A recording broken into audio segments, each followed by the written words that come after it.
असम के सोनितपुर जिले के अंतर्गत ढेकियाजुली खेल संघ की पहल पर ढेकियाजुली खेल संघ भवन में आज एक सम्मान समारोह आयोजित किया गया।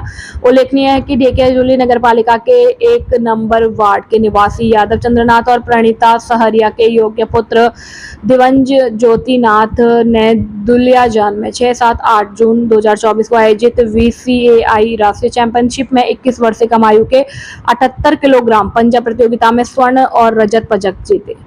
इसी चैंपियनशिप में ढेकियाजुली राजस्व क्षेत्र के बलीचिया निवासी अरुण ज्योति हाजरिका और उनकी मां एलोरा दास हाजरिका के योग्य पुत्र कौस्तुभ हाजरिका ने 21 वर्ष की कम आयु के 95 किलोग्राम पंजा प्रतियोगिता में रजत पदक जीतकर क्षेत्र को गौरवान्वित किया।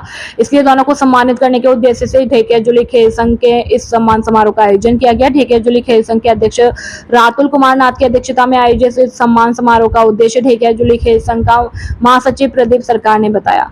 इस सम्मान समारोह में ढेकियाजुली खेल संघ के मुख्य सलाहकार रमेश चंद्र बोरा, सलाहकार विधु भूषण रॉय, राष्ट्रवादी युवा छात्र के परिषद केंद्रीय मंत्री सलाहकार राणा प्रताप बोरुआ, ढेकियाजुली प्रेस क्लब के अध्यक्ष भगवान वैश्य, ढेकियाजुली खेल संघ के उपाध्यक्ष द्वयक्रश, रातुल नारायण, संयुक्त सचिव रेवाड़ी रोहड़ी, माधुर्य जीतू आदि लोग मौजूद रहे।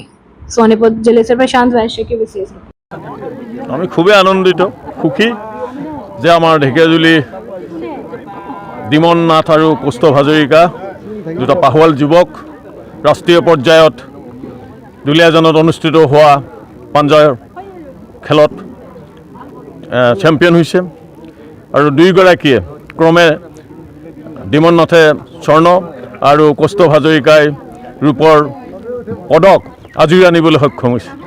আজি ঢেকিয়াজুলি ক্ৰীড়া সন্থাৰ উদ্যোগত অনুষ্ঠিত হোৱা সম্বৰ্ধনা আৰু আদৰণি অনুষ্ঠানত আই মাতৃসকল আৰু আমাৰ ক্ৰীড়াবিদসকল, আমাৰ কমিটি, সাংবাদিক বন্ধুসকল সকলোৱে সন্মিলিত হৈ এই দুয়োগৰাকী পাহোৱাল যুঁজাৰুক আমি আদৰ সম্বৰ্ধনা জনাই আমি যথেষ্ট নিজে আমি কৃতাৰ্থ হৈছোঁ।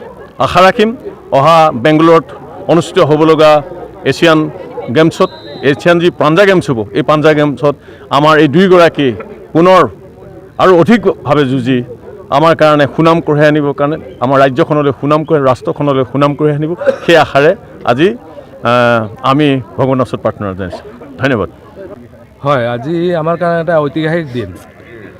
ঢেকিয়াজুলিৰ দুজন সুযোগ্য সন্তান, আমাৰ ঢেকিয়াজুলি ক্ৰীড়া সন্থাৰে কাৰ্যনিৰ্বাহক সদস্য শ্ৰী যাদৱ চন্দ্ৰ নাথৰ পুত্ৰ দিমন নাথ আৰু মোৰ সতীৰ্থ অৰুণজ্যোতি হাজৰিকাৰ পুত্ৰ কৌস্তভ হাজৰিকাই ইতিমধ্যে দুলিয়াজানত যোৱা 6, 7 আৰু 8 তাৰিখে অনুষ্ঠিত হোৱা ৰাষ্ট্ৰীয় পাঞ্জা প্ৰতিযোগিতাত 95 কেজি আৰু 78 কেজিত তেওঁলোকে গোল্ড আৰু চিলভাৰ মেডেল অৰ্জন কৰিবলৈ সক্ষম হৈছে।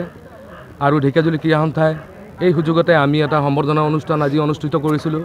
বিভিন্ন দল সংগঠনে আমাক এই সম্বৰ্ধনা অনুষ্ঠানত সহায় সহযোগ আগবঢ়াইছে, অংশগ্ৰহণ কৰিছে। ইতিমধ্যে সমাপ্তি ঘটিছে।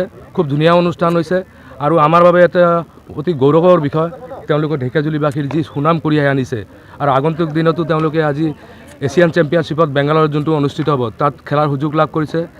পৰ্যায়ক্ৰমে তেওঁলোকে আন্তঃৰাষ্ট্ৰীয় পৰ্যায়তো তেওঁলোকে খেলাৰ সুবিধা লাভ কৰিব। গতিকে আমাৰ বাবে অতি গৌৰৱৰ বিষয়।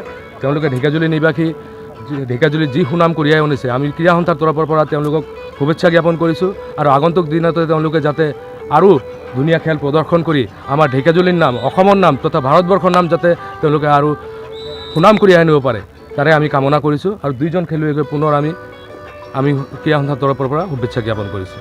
খুবেই ভাল লাগিছে। ঢেকিয়াজুলি তথা অসমবাসী ৰাইজলৈ বহুত বহুত ধন্যবাদ ইমান এনকাৰেজ আৰু ইমান ছাপোৰ্ট কৰাৰ কাৰণে।